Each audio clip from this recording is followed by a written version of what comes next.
Hello guys, നമ്മുടെ പെരുന്നാളിൻ്റെ തലേ ദിവസത്തെ ലാസ്റ്റ് ഷോപ്പിംഗ് ആണ് കേട്ടോ. വേറെ ആർക്കുമല്ല, എൻ്റെ ഭർത്താവിനാണ് കേട്ടോ. ഇക്കാക്ക് മാത്രം എടുത്തിട്ടില്ല, ഇക്കായിട്ട് ഒരിക്കലും എടുക്കില്ല. അപ്പോൾ ഇക്ക അറിയാണ്ട് എനിക്ക് പാൻറ്റ് എടുക്കാനാണെന്ന് പറഞ്ഞിട്ട് ഞാൻ കൊണ്ടുപോവാണ് കേട്ടോ. അപ്പോൾ അതൊക്കെ വന്നിട്ടുണ്ട്. കുഞ്ഞായിട്ട് ഷാളൊക്കെ ഇട്ട് റെഡി ആയി നിൽക്കുന്നുണ്ട്. അങ്ങനെ നമ്മളിതാ കോങ്ങാട് എത്തി കേട്ടോ. എടുക്കാൻ സമ്മതിക്കില്ലേന്നൊന്നും അറിയില്ല, പക്ഷെ എന്തായാലും നിർബന്ധിച്ച് നമ്മുടെ പൈസ എടുത്തിട്ട് തന്നെ എടുത്ത് കൊടുക്കണം കേട്ടോ. ഇക്കാക്ക് ചിലവാക്കണം ഭയങ്കര മടിയാണ് കേട്ടോ. വേറെ എല്ലാവർക്കും എന്ത് വേണമെങ്കിൽ മേടിച്ച് കൊടുക്കും. ഇക്കാക്ക് വേണ്ടി ഒന്നും ചെയ്യാറില്ല കേട്ടോ. അപ്പോൾ നമ്മളത് കണ്ടറിഞ്ഞ് ചെയ്യണമല്ലോ. അപ്പോൾ എന്തായാലും നമ്മളിതാ എപ്പോഴും ഈ കടയൊക്കെയാണ് കേട്ടോ വരാറ്. കുറേ ദിവസമായി ഇവിടെ തന്നെയാണ്. അങ്ങനെ 3ാമത്തെ ഫ്ലോറിലാണ് കേട്ടോ ഷർട്ട് ഉള്ളത്. അപ്പോൾ കൊണ്ടുപോകുമ്പോൾ തന്നെ എനിക്ക് കാര്യം മനസ്സിലായി. കുറേ അവിടെ നിന്ന് പറയുകയൊക്കെ ചെയ്തു, വേണ്ട അങ്ങനെയാണ് ഇങ്ങനെ ഞാൻ പൈസ കൊടുക്കുന്നു, കുഴപ്പമില്ല, എന്തായാലും എടുക്കണം എന്ന് പറഞ്ഞിട്ട് നിർബന്ധിച്ചുകൊണ്ട് അങ്ങനെ കുഴപ്പമില്ല എന്ന് പറഞ്ഞിട്ട് കയറി കേട്ടോ. അങ്ങനെ അതാ ഫസ്റ്റത്തെ ട്രെയിൽ നോക്കി. ഇതെനിക്ക് അത്രയായിട്ട് അങ്ങോട്ട് ഇഷ്ടമായില്ല കേട്ടോ. മൂപ്പരിക്കും അത് ഇഷ്ടമായില്ല. കുഞ്ഞാറ്റ് ട്രെയിൽ റൂമിൽ കയറി വരുന്നത് കുറ്റിയിടാനുള്ള തയ്യാറെടുപ്പിലാണ് കേട്ടോ. അങ്ങനെ അതൊക്കെ ആദ്യത്തെ ട്രെയിലൊക്കെ ഇട്ട് നോക്കി, അത് ഇഷ്ടമായില്ല. പിന്നെ അതിൻ്റെ തന്നെ ഒരു ബ്ലാക്ക് ഉണ്ടായിരുന്നു കേട്ടോ, അത് ഇട്ട് നോക്കി, അതും എനിക്കിഷ്ടമായില്ല. ഒരേ പ്രിൻ്റ് ആയതുകൊണ്ട് എന്തോ ഒരു രസമല്ല. അപ്പോൾ പിന്നെ വേണ്ടാന്ന് വെച്ചു കേട്ടോ.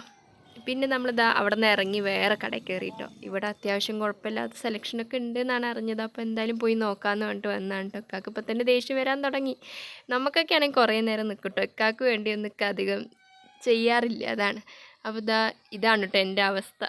കുറേ ഷർട്ട് വാരിപ്പെറുക്കി നമ്മൾ തന്നെ മുൻകൈ എടുത്താലാണ്, അല്ലെങ്കിൽ അവിടെ വേണ്ടാന്ന് പറഞ്ഞിട്ട് ഇട്ടിട്ട് വരും കേട്ടോ. അപ്പോൾ കുറേ ഷർട്ട് എനിക്ക് പറ്റിയത്, ഇക്കാക്ക് ഇഷ്ടമായിട്ടുള്ള കുറച്ച് ഷർട്ടൊക്കെ എടുത്ത് ട്രെയിൽ റൂമിൽ കയറി. അത് മാത്രമേ എനിക്ക് ഓർമ്മയുള്ളൂ.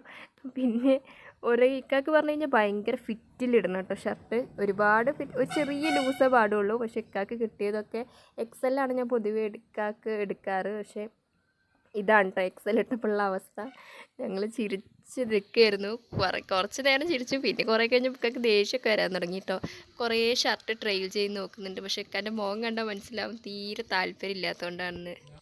അങ്ങനെ കുറേ ഷർട്ട് നമ്മൾ സെലക്ട് ചെയ്ത് ട്രയൽ ചെയ്യണം കേട്ടോ. പക്ഷെ ഒന്നൊന്നും അങ്ങോട്ട് ഇഷ്ടാവില്ല. ഇതിട്ടപ്പോൾ ചെറിയ ചൊറിച്ചലുന്നുണ്ട് പറഞ്ഞാൽ. അങ്ങനെ ഫൈനലി ഒരു ഷർട്ട് ഭയങ്കര ഇഷ്ടമായിട്ട് എടുത്തു. അങ്ങനെ നമ്മൾ ബില്ലൊക്കെ പേ ചെയ്തു. പിന്നെ കുഞ്ഞായിട്ട് കുറച്ച് സാധനങ്ങളൊക്കെ മേടിക്കാൻ അതൊക്കെ മേടിച്ചു. പിന്നെ നമ്മളിത് അടുത്ത സൂപ്പർ മാർക്കറ്റിൽ കയറിയിട്ടോ. കുറച്ച് അരി സാധനങ്ങളൊക്കെ കഴിഞ്ഞിട്ടുണ്ടായിരുന്നു, അതൊക്കെ മേടിക്കാമെന്ന് വിചാരിച്ചു. അങ്ങനെ അതൊക്കെ കഴിഞ്ഞു. കുഞ്ഞാറ്റയ്ക്ക് ഒരു ഐസ്ക്രീം മേടിച്ചു. എനിക്ക് വേണം വെച്ചപ്പോൾ എനിക്ക് വേണമെങ്കിൽ തൊണ്ടയ്ക്ക് ചെറിയൊരു വേദന. അപ്പോൾ ഞാൻ വേണ്ടാന്ന് പറഞ്ഞു കേട്ടോ. അപ്പോൾ അവൾക്ക് മുട്ടായി കൊടുത്തിട്ട് അവളുടെ ഐസ്ക്രീം തിന്നണം, അതിൻ്റെ വാശിയിലാണ് കേട്ടോ.